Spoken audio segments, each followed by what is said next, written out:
Salutations, bienvenue dans cette nouvelle vidéo. Aujourd'hui un nouveau tour de mentalisme qui est 100% automatique, du coup super facile à faire. On touche à rien, on regarde rien et pourtant on arrive quand même à trouver la carte du spectateur. Je vous en dis pas plus, on passe directement à la démonstration. Alors pour la démonstration de ce tour de magie, on a un jeu de cartes qui peut être complètement mélangé par notre spectateur. On va ensuite lui demander de faire 2 tas identiques du nombre de cartes qu'il souhaite. Donc le spectateur s'exécute, il fait donc 2 tas de cette manière du nombre de cartes qu'il souhaite, il s'arrête quand il veut. Ok, le spectateur a donc fait 2 tas, je vais maintenant lui demander de couper le tas qu'il souhaite et de regarder la carte qui se situe en dessous. Ok, le spectateur s'exécute, il coupe, il regarde la carte, donc vous la voyez, vous la regardez bien, vous la mémorisez, moi je la vois pas, ok. Je lui demande de reposer ce tas-là sur l'autre, tout simplement, et d'ensuite prendre le tout et de faire défiler les cartes, hein, comme ça, une par une sur l'autre jeu, et s'il veut, il peut même mélanger les cartes, il n'y a pas de souci, il peut mélanger, et il peut les poser, voilà, comme ça, comme ça, comme ça, comme ça. Moi, je ne touche à rien. Alors maintenant, on reprend les faits. Le spectateur a mélangé le jeu de cartes complètement.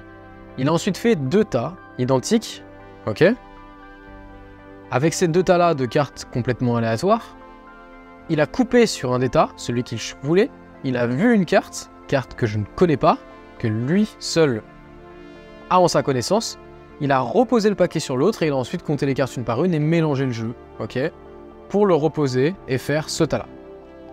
Donc moi, je connais l'identité d'aucune des cartes ici, j'ai vu aucune carte qui sont dans ce paquet-là, je ne connais encore moins la carte sur laquelle le spectateur a coupé, et je peux encore moins savoir où est-ce qu'elle peut se situer dans le jeu. Et pourtant, en utilisant un petit peu de magnétisme comme ça, je vais être capable de déterminer que la carte du spectateur, je sais pas, est-ce que c'est une carte rouge, est-ce que c'est une carte noire? Où est-ce qu'elle peut se situer? Je dirais pas qu'elle est ici. Je dirais pas qu'elle est là non plus. Je verrais bien une carte noire quand même. Je verrais bien une carte noire. Et... Je verrais bien un 3 de pique. Et je le verrais bien ici, le 3 de pique, justement. Alors, verdict, 3 de pique, juste ici. Je connaissais pas l'identité de la carte du spectateur, je pouvais encore moins savoir où elle était, et pourtant, j'ai su la trouver. On va passer directement aux explications. Alors juste avant de passer aux explications de ce tour de magie, vous pouvez profiter d'une formation qui est 100% offerte, 3 tours de magie professionnels, faciles, très impactants sur le spectateur. Premier lien en description, vous rentrez votre email et vous recevrez cette formation de manière gratuite et automatique dans votre boîte mail. Si vous n'en avez pas encore profité, foncez, allez-y, vous êtes des milliers aujourd'hui à en avoir profité et à adorer cette formation. Donc, maintenant, concernant les explications de ce tour-là, on va pouvoir faire mélanger le jeu à nos spectateurs. Donc il n'y a aucune préparation, c'est un tour qui est 100% impromptu. Le spectateur mélange le jeu, on va lui demander de faire 2 paquets identiques. Et on lui dit de s'arrêter où il le veut, mais il faut que les paquets soient identiques. Pendant que le spectateur fait ses paquets, nous on va compter. C'est très important de savoir combien de cartes contient le paquet.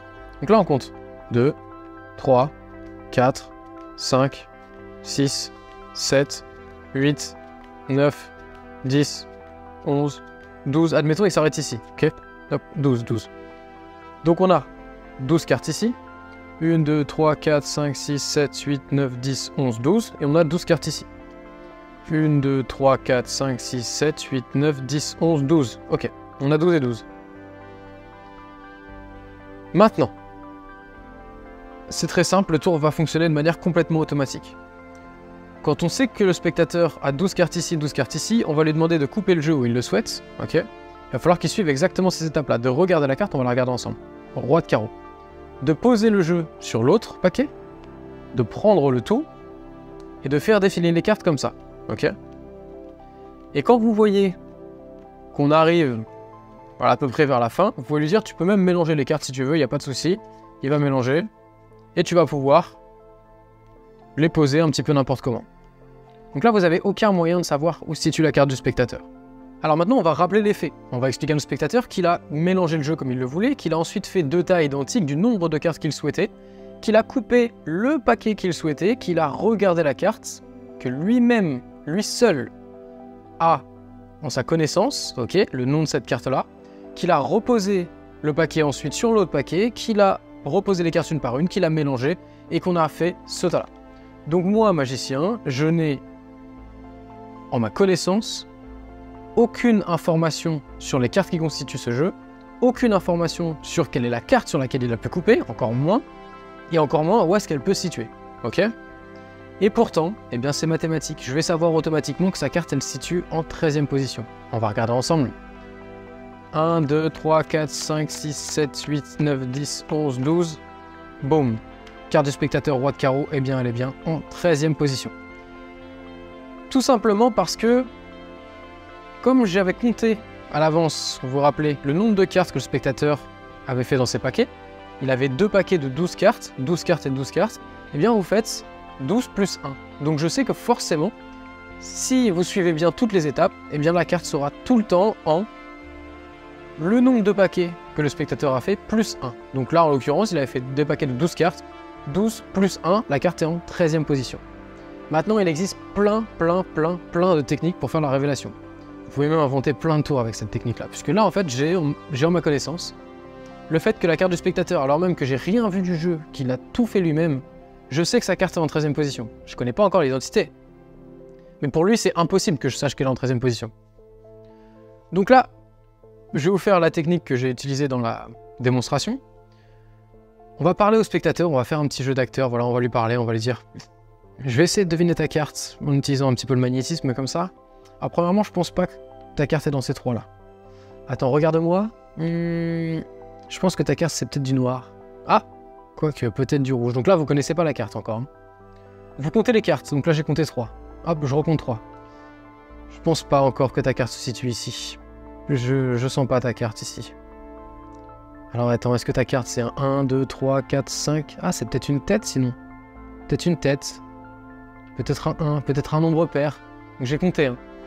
6. Hop, je recompte. Je peux recompter 2 par exemple. 8. Je la sens pas ici non plus. 9. 10. Puis je continue à parler, je continue à faire mon baratin, je fais mon petit jeu d'acteur, vous voyez. Jusqu'à arriver à 12. Et à ce moment-là, je sais que la carte du spectateur, elle est ici, en 13e position. Et je vais continuer de parler. Donc moi, dans la démonstration, ce que j'ai fait, c'est que j'ai utilisé une technique pour piquer la carte, c'est-à-dire prendre l'identité. Donc en gros, pendant que je parlais, je règle les angles de vue comme ça. Et hop, je lève mon pouce, j'utilise mon pouce. En fait, je fais comme si j'ai feuillé les cartes. Sauf que dans le mouvement des feuilles et les cartes, je prends l'identité, ici, de la carte qui est là. Ok, là vous voyez, roi de carreau, boum. Donc je suis en train de parler, pendant que je suis en train de parler, j'ai feuillé les cartes, et hop, je prends l'identité de la dernière carte, et là je l'ai vu. J'ai vu qu'ici il y avait le roi de carreau. Et là je vais m'arrêter, je vais dire, ta carte, je pense pas qu'elle est ici. Je pense d'ailleurs même que j'ai trouvé l'identité de ta carte. Je dirais que ta carte c'est le roi de carreau. Et je pense même que c'est la carte qui est ici. Juste là. Boum. Et là vous avez trouvé la carte du spectateur, vous avez trouvé l'identité de sa carte plus sa position. Ce qui est très fort. Mais vous aurez très bien pu continuer à parler comme ça, à faire est-ce que ta carte c'est une tête, peut-être un chiffre, essayer de faire semblant de décrypter ces micro-expressions et en fait pendant ce temps-là vous avez pris l'identité de la 13e carte. Vous aurez pu faire défiler les cartes comme ça. Et à la fin, tout simplement prendre les cartes de cette manière et dire ok, je pense avoir déterminé que ta carte c'est une rouge, c'est sûr. C'est sûr aussi que c'est du carreau par rapport à comment j'ai vu, les petits rictus que tu as eu à certains moments, c'est sûr que c'est du carreau. Maintenant, je dirais aussi que c'est une tête. Et dans les têtes, bon, bah, il y a le valet, la dame, le roi, valet, dame, roi, valet, roi. Ah, on n'est plus sur du roi de carreau? Et le spectateur va vous dire oui. Donc voilà, plein de manières de faire la révélation. À vous de trouver celle qui vous correspond. Si vous n'êtes pas très bon en jeu d'acteur, bien, vous faites défiler les cartes et vous dites voilà, je pense que ta carte elle est ici, hein, sans vous avoir même besoin de piquer la carte. Vous pouvez très bien faire défiler les cartes et dès que vous arrivez à la 13e, vous la retournez, vous dites je pense que c'est ta carte. Voilà. Plein de techniques. J'espère que ce tour vous aura plu. Si vous voulez aller plus loin, vous avez la formation offerte dont je vous ai parlé. Vous avez aussi le Magic Pack, programme phare de la War Academy. Vous pouvez même accéder aussi au Mega Pack, okay, qui vous permet d'accéder au Magic Pack, à Mentalist Pro, à Hypnotiseur Pro, à toutes les formations de la War Academy pour un prix très réduit. Je vous invite à regarder tout ça et je vous dis à très bientôt pour un prochain tour. Salut à vous.